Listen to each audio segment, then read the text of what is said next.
আসসালামু আলাইকুম প্রিয় শিক্ষার্থী বন্ধুরা আজ আমরা আলোচনা করব নবম দশম শ্রেণীর পদার্থবিজ্ঞান বিষয়ের দ্বিতীয় অধ্যায় গতি। এই অধ্যায়ের পরবর্তী টপিক অর্থাৎ গতির সমীকরণ।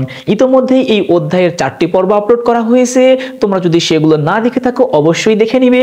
এই ভিডিওর ডেসক্রিপশন বক্সে আমি আমার সেই ভিডিওগুলোর প্লেলিস্ট লিঙ্কটা দিয়ে রাখবো, সেখান থেকে তোমরা দেখে নিবে। প্রিয় শিক্ষার্থী বন্ধুরা, তোমাদেরকে একটা কথা বলে নেই, তোমরা যদি কেউ আমার অনলাইন কোর্সে ভর্তি হতে চাও, আমরা কিন্তু অনলাইন কোর্স চালু করেছি, অবশ্যই তোমরা আমাকে নক দিবা।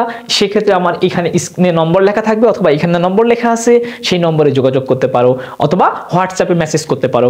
এবার খেয়াল করো, আজকে আমরা আলোচনা করব হচ্ছে গতির সমীকরণ।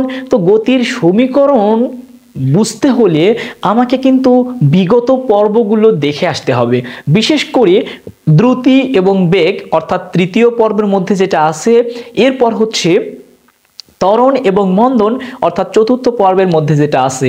এই দুইটা পর্ব ভালো করে দেখলে তোমাদের গতির সমীকরণটা বুঝতে একটু সহজ হয়ে যাবে। এখন দেখো, গতির সমীকরণ মূলত 5টা রাশির উপর ডিপেন্ড করে। গতির সমীকরণ মূলত কয়টা রাশি বন্ধুরা? 5টা রাশি। সেই 5টা রাশিকে একত্রে আমরা মনে রাখবো হচ্ছে সুভাত কথাটা দিয়ে, অর্থাৎ SUVAT।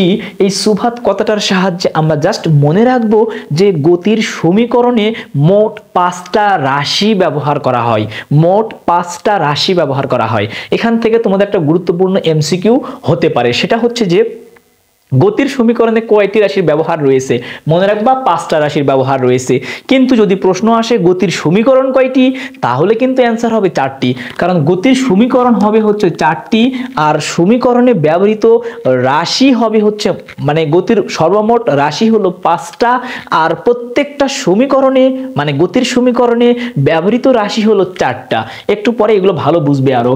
তাহলে গতির সমীকরণে এই 5টা রাশির সমন্বয় থাকবে, তার মধ্যে একটা হলো এস, একটা হচ্ছে ইউ, একটা ভি, একটা এ, একটা টি। এস তে হচ্ছে সরণ, ইউ হচ্ছে আদিবেগ, ভি হচ্ছে শেষ বেগ, ইউ হচ্ছে ত্বরণ, টি হচ্ছে সময়। এখন কথা বলি, দেখো তোমাদের ইতোমধ্যেই একটা সূত্র সম্পর্কে তোমরা ধারণা পেয়েছো, সেটা হচ্ছে ত্বরণ। আমি জাস্ট বুঝিয়ে লিখতেছি আবারও। খেয়াল করো, আমরা ত্বরণ এ সমান সমান একটা সমীকরণ পাইছি যে ভি মাইনাস ইউ ডিভাইডেড টি। মনে রাখবো, এই ত্বরণের সমীকরণটাকে যদি আমরা একটু মডিফাই করি, তাহলে আমরা একটা গতির সমীকরণ পেয়ে যাব। কিভাবে? দেখো, আমরা যদি এইটাকে একটু বজ্র গুণন করে দেই, তাহলে আমি লিখতে পারি না যে ভি মাইনাস ইউ ইকুয়াল এটি, ভি মাইনাস ইউ ইকুয়াল এটি। এখন দেখো, এই পাশে ইউটা আছে মাইনাস আকারে, এই ইউটা যদি আমি অপর পাশে পার করে দেই, তাহলে সেটা আবার প্লাস হয়ে যাবে। অর্থাৎ সেক্ষেত্রে আমি লিখতে পারি কি, যে ভি ইকুয়াল ইউ প্লাস এটি। আমি ইউটাকে একটু আগে লিখবো, কারণ সূত্রটাকে সাজানোর জন্য। চাইলে ইউটাকে পরেও লিখতে পারতাম, কিন্তু যেহেতু সূত্রগুলো বই পুস্তকে ইউ প্লাস এটি এ আকারে থাকে, এই জন্য আমি এই আকারে লিখলাম। মনে রাখবো, এইটা হচ্ছে আমার একটা গতির সমীকরণ। তার মানে একটা গতির সমীকরণ পেলাম, ভি ইকুয়াল ইউ প্লাস এটি। এইটা একটা গতির সমীকরণ। একটু ভালো করে খেয়াল করো, দেখো তো এই সমীকরণের মধ্যে মোট কয়টা রাশি ব্যবহার হয়েছে। দেখো, ভি তার মানে একটা রাশি পেলাম, ইউ 2টা রাশি পেলাম, এ 3টা রাশি পেলাম, টি 4টা রাশি পেলাম। মনে রাখবো, প্রত্যেকটা গতির সমীকরণে 4টা করে রাশি ব্যবহার হয়, আর গতির সমীকরণের সর্বমোট ব্যবহৃত রাশি হলো 5টা। এই 5টা থেকে যে কোনো 4টা করে নিয়ে একটা করে গতির সমীকরণ হবে, এবং ওই 4টার মধ্যে যে কোনো 3টা জিনিসের মান, অর্থাৎ যে কোনো 3টা রাশির মান প্রশ্নে দেওয়া থাকবে, এবং বাকি 2টার মান আমরা বের করতে পারবো। কোনো না কোনোভাবে 3টা রাশির মান কিন্তু প্রশ্নে দেওয়াই থাকবে, হয়তো সরাসরি দেয়া থাকবে, নতুবা ইনডিরেক্টলি মানে আকার ইঙ্গিতে কোনো তথ্য দিয়ে বুঝিয়ে দিবে যে এই মানটা সেখানে আছে। তো এগুলো তোমরা বুঝতে পারবে, কোনো সমস্যা নাই। যখন আমরা এই যে অধ্যায় ভিত্তিক টাইপ ভিত্তিক ম্যাথমেটিক্যাল টার্ম সমাধান করব, তখন তোমরা সেগুলো সহজেই বুঝে যাবা। তাহলে একটা গতির সমীকরণ পেলাম, ভি ইকুয়াল ইউ প্লাস এটি। এখন দেখো তো, একটা সমীকরণ আমরা কিন্তু এর আগেও পেয়েছি, সেটা হচ্ছে যে বেগ ভি ইকুয়াল এস ডিভাইডেড টি। বেগ ভি ইকুয়াল এস ডিভাইডেড টি। আমি যদি এখান থেকে এস ইকুয়াল লিখতে চাই বজ্র গুণন করে, তাহলে এস ইকুয়াল লিখতে পারি না ভিটি। মনে রাখবো এটা একটা গতির সমীকরণ না, কিন্তু এইটাকে আমরা ব্যবহার করব শুধুমাত্র কোন ক্ষেত্রে, যখন প্রশ্নে কোনো না কোনোভাবে সমবেগ কথাটা বলে দিবে, যখন প্রশ্নে কোনোভাবে সমবেগ কথাটা থাকবে অথবা একই বেগে যাচ্ছে অথবা গড় বেগ কথাটা থাকবে, তখন সবসময় আমরা গতির সমীকরণ হিসেবে ব্যবহার করব এস ইকুয়াল ভিটি। এটা কিন্তু কোনো গতির সমীকরণ না, কিন্তু এই সূত্রটা আমাদের অনেক কাজে লাগবে। মানে অঙ্ক করতে গেলে সূত্রটা কাজে লাগবে ঠিকই, কিন্তু মনে রাখবো এটা সরাসরি কোনো গতির সমীকরণ নয়। তাহলে আমরা একটা সূত্র পেলাম যে এস ইকুয়াল ভিটি, জাস্ট এটাকে আমরা সূত্র হিসেবে মনে রাখবো। এখন দেখো এই জায়গাতে আমি ভিটাকে কি বললাম, এসটা হলো সরণ, ভিটা হলো সমবেগ কিংবা সমদ্রুতি কিংবা গড় বেগ, অর্থাৎ গড় বেগও আমরা কিন্তু বলতে পারি সমবেগটা। গড় মানে কি, যে মানটা একটা মানে সবসময় গতিশীল সেই মানটাকে আমরা বলবো গড় বেগ। সেম ভাবে সমবেগ মানে একই বেগে গতিশীল, অর্থাৎ বেগের যদি কোনো পরিবর্তন না হয়। ব্যাপারটা কেমন, ধরে নাও যে একটা গাড়ি প্রথমে মানে শুরুতে বেগ হলো 50 কিলোমিটার পার আওয়ার, একটু পরেও 50 কিলোমিটার পার আওয়ার, 1 ঘন্টা পরেও 50 কিলোমিটার পার আওয়ার, অর্থাৎ ওই গাড়ির বেগটা কমতেওছে না বাড়তেওছে না, তাহলে সেই ক্ষেত্রে আমরা বলবো হচ্ছে সমবেগ। মানে ওই গাড়িটা সমবেগে গতিশীল। সমবেগটাকে অনেক ক্ষেত্রে সুষম বেগও বলা হয়, তোমরা জাস্ট এগুলো লিখে নিও। তাহলে এস ইকুয়াল ভিটি এই সমীকরণটা আমরা পেলাম, যেখানে ভিটা হলো আমরা সমবেগও বলতে পারি গড় বেগও বলতে পারি। তো দেখো ভিটাকে যদি আমি গড় বেগ ধরি, ভিটা যদি আমি গড় বেগ ধরি, গড় বেগ মানে কি, গড় কিভাবে বের করা হয় তোমরা জানো। যে আমি যদি তোমাকে বলি যে 2 এবং 3 সংখ্যাটার গড় কত, তাহলে তুমি কি করবে, যে 2 এবং 3 সংখ্যাটা যোগ করবে, দুইটা সংখ্যা যোগ করে 2 দিয়ে ভাগ করলে আমরা গড় পেয়ে যাব। সেম ভাবে এই জায়গাতে যেহেতু আমরা বলতেছি গড় বেগ, তাহলে বেগ থাকে মূলত দুইটা, একটা আদি বেগ একটা শেষ বেগ। তাহলে গড় বেগ আমরা কিভাবে করব, যে আদি বেগ প্লাস শেষ বেগ ভাগ 2, কারণ আমি কেন 2 দিয়ে ভাগ দিলাম, আদি বেগ আর শেষ বেগ মানে দুইটা বেগ যেহেতু আমি যোগ করেছি, এই জন্য মূলত 2 দিয়ে ভাগ করে আমি গড় বেগ বের করে ফেললাম। তাহলে গড় বেগ ইকুয়াল আমরা লিখতে পারি কি, যে v equal you plus V divided 2। মনে রাখবো এই জায়গার ভিটা হলো গড় বেগ বা সমবেগ, এই জায়গাতে ভিটা হলো শেষ বেগ, ইউটা হলো আদি বেগ আর 2 তো একটা সংখ্যা, তার মানে গড় বেগ ইকুয়াল আদি বেগ প্লাস শেষ বেগ ভাগ 2। তাহলে আমরা কিন্তু গড় বেগ পেয়ে যাব বা সমবেগ পেয়ে যাব। এবার যদি এই যে ভির জায়গাতে ভি এর মানটা বসে দেই, তাহলে দেখো আরেকটা কিন্তু আমরা গতির সমীকরণ পেয়ে যাব। আমি বন্ধুরা এইবার আমরা এখানে করব কি, যে এস ইকুয়াল ভিটি, এই সমীকরণে ভির জায়গাতে ভি এর মানটা বসে দিব। ভি এর মান কি ছিল, যে ইউ প্লাস ভি ভাগ 2, তাহলে ভি এর পরিবর্তে বসিয়ে দেই v equal you plus v ভাগ 2 ইন্টু তার সাথে আমরা কি পাচ্ছি, টি। দেখো তো আমরা একটা সমীকরণ পেয়ে গেলাম না, যে s equal you plus v ভাগ 2 ইন্টু টি, এইটা কিন্তু একটা গতির সমীকরণ। মনে রাখবো যে s equal you plus v ভাগ 2 ইন্টু টি, এটা একটা কি গতির সমীকরণ। তাহলে আমরা কিন্তু দুইটা গতির সমীকরণ পেলাম, এক ভি ইকুয়াল ইউ প্লাস এটি, 2 আর একটা পেলাম যে s equal you plus v ভাগ 2 ইন্টু টি। এবার দেখো তো এই সমীকরণে যদি আমরা আবার ভি মানে কি শেষ বেগ বলছি, আমাদের মূলত এই জায়গাতে ভিটা ছিল হচ্ছে গড় বেগ বা সমবেগ, সমবেগের জায়গাতে বা গড় বেগের জায়গাতে গড় বেগের মানটা বসে দিলাম, যার ফলে একটা গতির সমীকরণ পেলাম। কিন্তু এই জায়গাতেও তো এই ভিটা ছিল হচ্ছে শেষ বেগ। এবার শেষ বেগ সমান সমান আমরা একটা সমীকরণ জানি না, যে ভি ইকুয়াল ইউ প্লাস এটি। এবার আমি এস এর এই সমীকরণে ভির জায়গাতে ভি এর মানটা বসে দেব, তাহলে আরেকটা সমীকরণ পেয়ে যাব। সেটা কি, দেখো এস ইকুয়াল ইউ প্লাস ভির পরিবর্তে আমি লিখতে পারি না, যে ইউ প্লাস এটি ভাগ কি 2 ইন্টু তার সাথে কি আছে বন্ধুরা, টি। ভালো করে একটু খেয়াল করো, তাহলে এই জায়গাতে ইউ প্লাস ইউ মানে আমি একবারে লিখতে পারি না 2u, তাহলে আমি লিখতে পারি যে 2u প্লাস এটি ভাগ কত 2 ইন্টু তার সাথে কি আছে বন্ধুরা, টি গুণ আকারে আছে। এবার দেখো তো আমি যদি যোগের বন্টন বিধি অনুসারে ভেঙে ফেলি, মানে যোগের বন্টন বিধি অনুসারে আলাদা করে লিখি, তাহলে আমি লিখতে পারি যে 2u ভাগ 2 প্লাস এটি ভাগ 2 এটা কিন্তু আমরা লিখতে পারি, এটাকে বলা হয় যোগের বন্টন বিধি।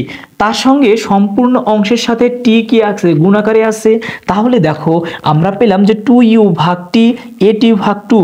এবার দেখো তো এই 2 যদি আমি ক্যান্সেল আউট করে দেই তাহলে আমি পাচ্ছি কি যে ইউ প্লাস, এই জায়গাতে দেখো তো একটু মানে খেয়াল করো, এই জায়গাতে আমরা লিখতে পারি না যে হাফ এটি, এটি ভাগ কত 2, এই এটি ভাগ 2টাকে আমরা লিখতে পারি না 1/2 ইন্টু এটি, কারণ এটি আবারও গুণ আকারে যদি লিখি বা গুণ করে ফেলি তাহলে আবার উপরের সাথে গুণ হবে, সেটা ভাগকে আবারও 2 চলে আসতেছে। তাহলে আমরা এই জায়গাতে লিখতে পারি হচ্ছে 1/2 এ টি। আচ্ছা, তার সঙ্গে সম্পূর্ণটার সঙ্গে গুণ আকারে আছে কি টি। এবার আবার একটু খেয়াল করো, এই লাইনটাকে যদি আমরা এই টিটা গুণ করে দেই সম্পূর্ণটার সাথে তাহলে আমাদের লাইনটা কেমন দাঁড়াচ্ছে। আচ্ছা, আমি আবার ওই পাশে লিখতেছি, দেখো আমার সম্পূর্ণ লাইনটা তখন দাঁড়াবে যে s is equal u t plus half a t square. দেখো এখানে ইউ ছিল, তার সঙ্গে টি গুণ করে দিলাম ইউটি, তারপরে হাফ এ টি ছিল, তার সঙ্গে আবার টি গুণ করে দিলাম, তার মানে এ টি স্কোয়ার। এইটা কিন্তু একটা গতির সমীকরণ।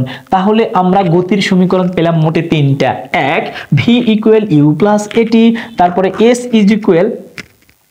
ইকুয়াল ইউ প্লাস ভি ভাগ 2 ইন্টু টি, এরপরে আরেকটা পেলাম হচ্ছে s is equal u t plus half কে টি স্কোয়ার। তাহলে এস এর ক্ষেত্রে আমরা 2টা পেলাম, ভির ক্ষেত্রে একটা পেয়েছি, কিন্তু ভির ক্ষেত্রে আরেকটা সমীকরণ পাবো। সেইটা কি দেখো, সেইটাও আমরা এখন খুব সহজেই বের করব। কিভাবে? এই জায়গাতে আমার যে সমীকরণটা আছে ভি ইকুয়াল ইউ প্লাস এটি, এই সমীকরণটাকে যদি আমি উভয় পাশে বর্গ করি তাহলে আরেকটা পাবো। তাহলে ভি ইকুয়াল আমরা কি জানি যে ইউ প্লাস এটি, ভি ইকুয়াল ইউ প্লাস এটি, এই সমীকরণের উভয় পাশে বর্গ করি তাহলে এই পাশে বর্গ করলে ভি স্কোয়ার, এই পাশে বর্গ করলে সম্পূর্ণটার উপরে স্কোয়ার। এবার একটু খেয়াল করো তো, আমরা এই জায়গাতে একটা সূত্র পেয়ে গেলাম না বীজগণিতের, সেটা হচ্ছে যে A plus B whole square, মানে গণিতের সূত্র A plus B whole square সমান সমান আমরা আবার কি জানি, A plus B whole square equal আমরা জানি হচ্ছে A square plus 2 into A into B plus কি পাবো আমরা বি স্কোয়ার, বি মানে কি এ টি স্কোয়ার। তাহলে এখানে এটি তার উপরে একসঙ্গে স্কোয়ার হবে, যেহেতু এটিটা পুরোটা হচ্ছে বি, তার মানে এটি তার সঙ্গে পুরোটার উপরে হচ্ছে কি স্কোয়ার। এবার একটু খেয়াল করো, আমি এই পাশেটাও একটু মিশিয়ে দিই, এটা একটু দেখো, আমি জাস্ট সূত্র বসে দিলাম যে ইউ প্লাস এটি মানে এটা হচ্ছে এ, এটা হচ্ছে বি, তাহলে A plus B whole square equal A square plus 2ab plus B square. এখন দেখো তো আমি এখানে করতেছি যে ইউ স্কোয়ার প্লাস 2uat, আর এখানে আমি যদি লিখতে পারি না এভাবে যে প্লাস এ স্কোয়ার টি স্কোয়ার, অর্থাৎ এই জায়গাতে এটি পুরোটার উপরে স্কোয়ার ছিল, সেটা আমি আলাদা করে লিখলাম এ স্কোয়ার টি স্কোয়ার, এটা কিন্তু আমরা লিখতে পারি। এখন যে আমি এখানে পেলাম, এখানে ইউ স্কোয়ারটাকে ঠিক রেখে এখান থেকে আমাকে কিছু একটা কমন নিতে হবে। কি কমন নিতে হবে ভালো করে খেয়াল করো, আমি এই জায়গাতে ইউ স্কোয়ারটাকে ঠিক রাখলাম, এখন এই জায়গা থেকে আমি জাস্ট একটা জিনিস একটু কমন নেওয়ার চেষ্টা করব। কমন নেওয়া শব্দের অর্থ কিন্তু মূলত ভাগ করে দেওয়া, মানে কমন নেওয়া অর্থ মূলত কি ভাগ করে দেওয়া। এখন তোমরা যদি বলো যে এখান থেকে কি কমন যাবে, তোমরা সবাই বলবে কি টি কমন যাবে, এ কমন যাবে, আর কিছু কমন যাবে না। তো আমরা মূলত টিটাকেও কমন রাখবো না, আমরা কমন নিব হচ্ছে 2a কে, আমরা কমন নিব হচ্ছে 2a। তার মানে আমরা যদি 2a কমন নেই তাহলে এই জায়গাতে মূলত কি দাঁড়ায় একটু খেয়াল করো। আমি 2a কমন নেওয়া কি আমি বলে দিলাম যে কমন নেওয়া শব্দের অর্থ কি মূলত ভাগ করে দেওয়া। একটু নিচে লিখতেছি এটাকে, দেখো যে 2uat প্লাস কি এ স্কোয়ার টি স্কোয়ার, এই জিনিসটাকে একটু খেয়াল করো, এই জিনিসটাকে আমরা বলতেছি যে কমন নেওয়া অর্থ কি ভাগ করে দেওয়া। তার মানে কি 2 দিয়ে ভাগ করে দাও, 2a দিয়ে ভাগ করে দাও। তাহলে আমি যদি এটাকে ভাগ করে দেই তাহলে আমরা এর নিচে একবার লিখতে পারি কি 2a, আবার এর নিচে একবার লিখতে পারি কি 2a। একটু খেয়াল করো তো, এখানে 2 কেটে গেল, a কেটে গেল, তাহলে এই জায়গাতে আমার মূলত থাকবে হচ্ছে কি ut, তারপরে প্লাস এই জায়গাতে দেখো তো আমরা 2টা a আছে না, উপরে একটা a যদি কেটে দেই উপরে আরো একটা a থাকে, তার মানে উপরে থাকতেছে কি এ টি স্কোয়ার ভাগ কত 2, এ টি স্কোয়ার ভাগ 2। এই লাইনটাকে যদি আমরা একটু মডিফাই করি তাহলে কিন্তু আমরা এরকম লিখতে পারি, দেখো একটু খেয়াল করো, সেটা হচ্ছে যে কি ইউটি প্লাস কি 1/2a টি স্কোয়ার লিখতে পারি। তো কেন লিখতে পারি? কারণ এই যে এ টি স্কোয়ার ভাগ 2 মানে আমরা লিখতে পারি কি হাফ এ টি স্কোয়ার, কারণ এ টি স্কোয়ার গুণ করলে আবার উপরেই চলে যাবে, তার মানে এ টি স্কোয়ার ভাগ 2 চলে আসবে। তাহলে আমি যদি 2a কমন নেই তাহলে আমি কি পাচ্ছি, যে ইউটি 2a যদি আমি কমন নেই তাহলে আমি পাচ্ছি হলো ইউটি প্লাস কি হাফ এ টি স্কোয়ার। আমি যদি এই জায়গাতে একটু খেয়াল করি, দেখো আমাদের কিন্তু এই জায়গাতে একটা সমীকরণ চলে আসছে। ইউ স্কোয়ারটাকে ঠিক রাখি প্লাস 2a-টাকে ঠিক রাখি, দেখো u t plus half a t square কি পাইছিলাম, s is equal u t plus half a t square. তার মানে কি এস এর পরিবর্তে u t plus half a t square আমরা যদি লিখতে পারি তাহলে u t plus half a t স্কোয়ারের পরিবর্তে এস লিখতে পারবো। তাহলে আমি যদি এই জায়গাতে এস বসে দেই তাহলে আমার কিন্তু আরেকটা গতির সমীকরণ হয়ে গেল। সেটা কি, যে v square equal u square plus 2as। দেখো এটা কিন্তু আমার একটা গতির সমীকরণ। তাহলে আমি তোমাদের বললাম গতির সমীকরণ সর্বমোট 4টা। দেখো 4টা কি কি পাইছি আমরা, এক ভি ইকুয়াল ইউ প্লাস এটি, এটা হচ্ছে 1 নম্বর সমীকরণ।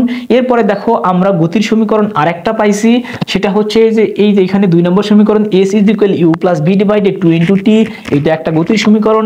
এরপরে আরেকটা গতির সমীকরণ হচ্ছে এই যে এখানে, এটাকে আমি 3 নম্বর দিচ্ছি, এটাকে আমি দিচ্ছি 3 নম্বর, যে এটা একটা গতির সমীকরণ S is equal u t plus half a t square. এখন এই জায়গাতে আমরা আরেকটা সমীকরণ বের করলাম, আমি ধরে নিচ্ছি এটা হচ্ছে 4 নম্বর সমীকরণ, যে v square equal u square plus 2as। আমি তোমাদের প্রথমেই বলছি যে প্রত্যেকটা গতির সমীকরণে 4টা করে রাশি ব্যবহার হবে। একটু খেয়াল করো, দেখো ভি ইউ এ, তাহলে ভি ইউ এ এস, তাহলে আমি সমীকরণ কি রাশি পেলাম হচ্ছে মোটে 4টা, ভি একটা, ইউ একটা, এ একটা, এস একটা, 4টার মধ্যে যে কোনো 3টা রাশির মান কোনো না কোনো ভাবে প্রশ্নে দেওয়া থাকবে। আমরা এখান থেকে একটা বের করতে পারবো, শুধু একটা না, ওই 5টার মধ্যে, এই 5টার মধ্যে সবসময় প্রশ্নে কোনো না কোনো ভাবে 3টা রাশির মান দেওয়া থাকবে, আর বাকি 2টার মান আমরা কিন্তু বের করতে পারবো। অর্থাৎ গতির সমীকরণ হলো আমার 4টা, গতির সমীকরণ হলো 4টা, গতির সমীকরণে ব্যবহৃত মোট রাশি হলো 5টা, আর প্রত্যেকটা সমীকরণে ব্যবহৃত রাশি হলো 4টা। এই জিনিসগুলো ভালো করে মনে রাখবা। তাহলে গতির সমীকরণ পেলাম 4টা, প্রত্যেকটা সমীকরণে ব্যবহৃত রাশি হলো 4টা, আর গতির সমীকরণে সর্বমোট ব্যবহৃত রাশি হলো 5টা। এই কথাগুলো ভালো করে মনে রাখবা। তাহলে আমরা গতির সমীকরণগুলো সবগুলো বুঝে গিয়েছি। এখন এই যে কোথা থেকে আসলো, সূত্রগুলো কিভাবে আসলো, এগুলো মূলত তোমাদের খুব একটা কাজে লাগবে না, কিন্তু এগুলো আমাদের বোঝানো হলো এই জন্য যে তোমরা জাস্ট বুঝতে পারো কিভাবে আসলো সূত্রগুলো, কোথা থেকে আসলো সূত্রগুলো। আমরা এই সূত্রগুলোর কিন্তু প্রয়োগ শিখবো, যখন অঙ্ক করতে যাব তখন এই প্রত্যেকটা সূত্রের প্রয়োগ শিখবো এবং টাইপ ভিত্তিক শিখবো। প্রিয় শিক্ষার্থী বন্ধুরা, ক্লাসটি তোমাদের কেমন লাগলো সেটা অবশ্যই কমেন্টসে জানিও। যদি ভালো লেগে থাকে বন্ধুদের মাঝে বেশি বেশি শেয়ার করে দিও। ধন্যবাদ।